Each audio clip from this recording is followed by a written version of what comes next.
అందరికీ నమస్కారం.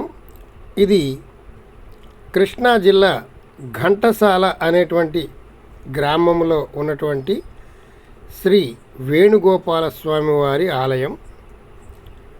చూడండి, ఎంతో అద్భుతంగా ఉంది. లోపలికి వెళదాం రండి.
శ్రీవారి నామాలు, శంఖ చక్రాలు,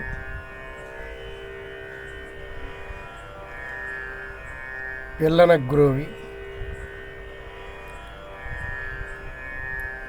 ఈ ఆలయం ప్రక్కనే ఇంకొక ఆలయం ఉందండి.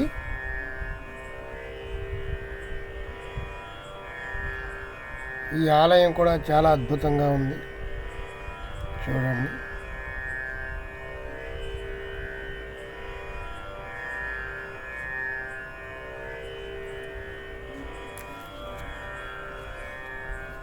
ఆ ప్రక్కనే జగద్గురు అయినటువంటి శ్రీకృష్ణ పరమాత్మ ఆలయాన్ని క్రొత్తగా నిర్మించారు.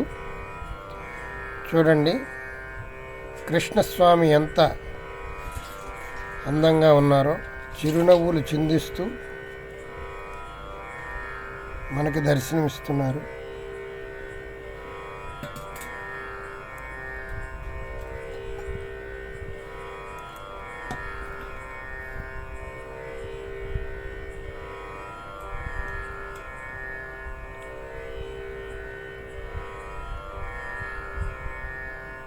ఆ గ్రామంలోనే ఉన్నటువంటి బౌద్ధ స్తూపం అండి ఇది.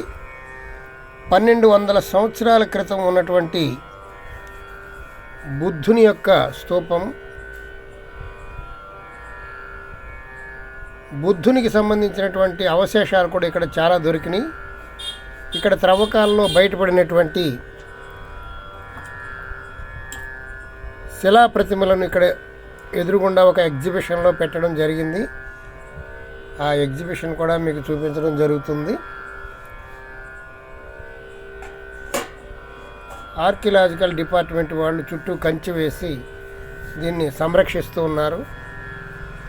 లోనికి వెళ్ళి మనం అన్నీ చూచి రావచ్చు.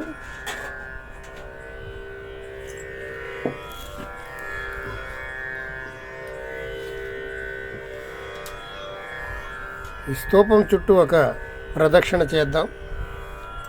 బుద్ధం శరణం గచ్ఛామి, ధర్మం శరణం గచ్ఛామి, ధమ్మం శరణం గచ్ఛామి, సంఘం శరణం గచ్ఛామి.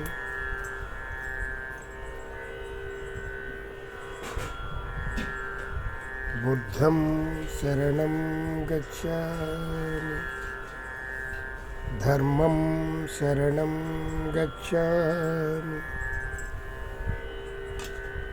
సంఘం శరణం గచ్ఛామి, బుద్ధం శరణం గచ్ఛామి.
భారతదేశంలోనే పుట్టి ఈ బౌద్ధ మతాన్ని ప్రపంచవ్యాప్తంగా వ్యాప్తి చేసినటువంటి బుద్ధ భగవానుని చరిత్ర చాలా బాగుంటుంది. ఇతర దేశాలలో ఇప్పటికీ కూడా బౌద్ధాన్ని ప్రధానంగా తీసుకొని బౌద్ధ మతాన్ని ఆచరిస్తున్నటువంటి వాళ్ళు లక్షల మంది ఉన్నారు.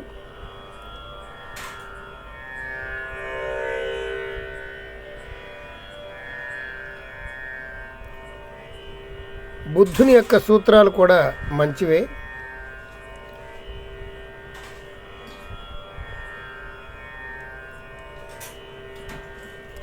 ఆనాడు ఇటుకలు చూడండి ఎంత బారుగా ఉన్నాయో, ఒక్కొక్కటి 1/2 మీటర్ బారు ఉన్నాయి. ఇవి కొత్తగా మన వాళ్ళు తయారు చేసిన ఇటుకలు, అవి పాతగా తయారు చేసిన ఇటుకలు. ఇదేనండి మ్యూజియం. ఈ స్తూపానికి ఎదురుగుండా ఉన్నటువంటి మ్యూజియం, ఈ బిల్డింగ్లోకి వచ్చాం మనం. చూడండి,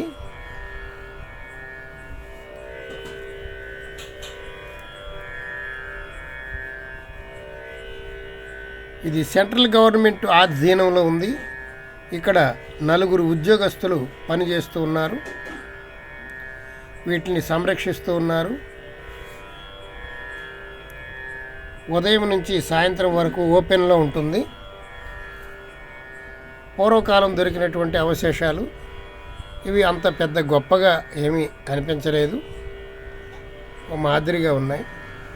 చాలా వరకు శిథిలావస్థలో శిథిలమైపోయినవి దొరికినాయి.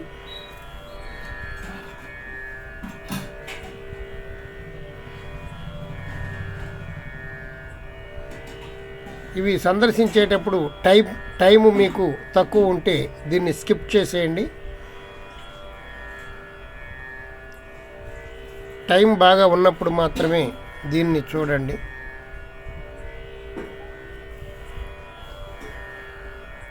ఇవి 2 అంతస్తుల్లో కూడా ఆనాడు దొరికినటువంటి శిలాఫలకాలు, శాసన ఫలకాలు ఉన్నాయి.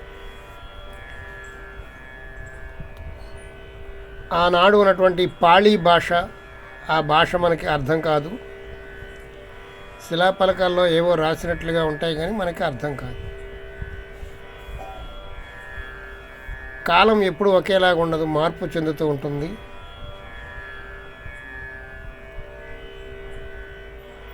ప్రతి 10 సంవత్సరాలకు ఒకసారి సంస్కృతాలు మారిపోతూ ఉంటాయి, ధర్మాలు మారుతూ ఉన్నాయి,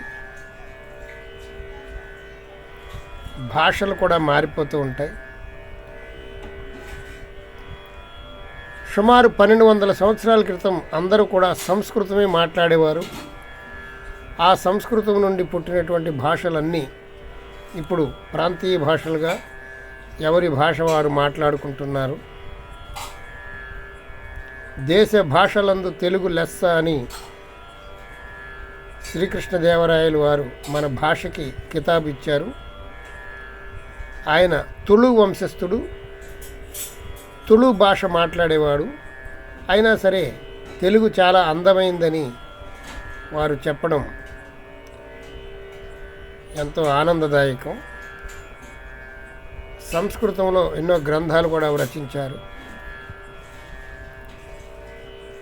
ఈ ఏరియానంతా ఒకప్పుడు శ్రీకృష్ణదేవరాయలు గారు కూడా పరిపాలన చేశారు. ఆ తరువాత బ్రిటిష్ వారి పరిపాలనలోకి వచ్చింది. నిజాములు ఉన్నప్పుడు చల్లపల్లి రాజావారు ఈ ప్రాంతాన్నంతా పరిపాలించేవారు.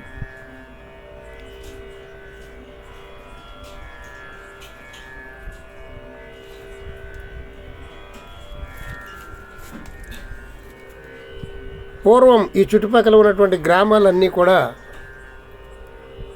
చాలా గొప్ప సంస్కృతిని సంతరించుకుని ఉన్నాయి. అలనాటి తీపి గుర్తులు ఈనాటికి ఇలాంటి మ్యూజియంలో మనకు దొరుకుతాయి. పూర్వం నుంచి ఎంతో సభ్యత కలిగినటువంటి గ్రామాలు ఇవన్నీ, సంస్కారము అన్నీ ఉన్నటువంటివి. ఇది చూడండి, శిలాఫలకము, రాతి శాసనము అని రాశారు. ఈ భాష మనకి అర్థం కావట్లేదు. ఇది పాళీ భాష అని ఇక్కడ వారు చెప్తున్నారు. పాళీ భాష అంటే ఇప్పుడు వాళ్ళకి ఎవ్వరికీ తెలియదు.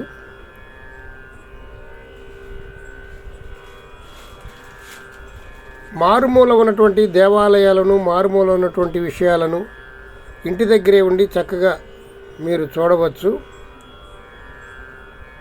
మా పురాణామృతం ఛానల్ని సబ్స్క్రైబ్ చేసుకోండి. ఇందులో అన్ని విషయాలు మీకు తెలియజేస్తాం. ముఖ్యమైనటువంటి దేవాలయాలను మీరు చూడడానికి పూర్తి సమాచారం ఇస్తాం. Please subscribe Puranamrutham channel.